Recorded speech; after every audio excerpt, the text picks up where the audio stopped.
What if you suddenly developed magnetoreception like migratory birds, allowing you to see Earth's magnetic field as colorful aurora-like patterns everywhere?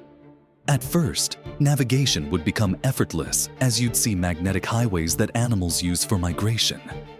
But then, severe disorientation would hit near electronic devices, creating magnetic interference. You'd discover the hidden electromagnetic pollution in cities that disrupts wildlife navigation.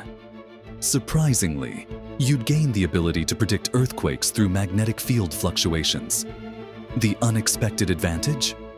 Detecting underground metal deposits and electrical wiring through walls. But constant headaches would plague you near power lines and cell towers. You'd become a living compass and metal detector, revolutionizing archaeology and geology. Modern technology would become physically painful to be around. Your smartphone would feel like holding fire, your car like sitting in a torture chamber.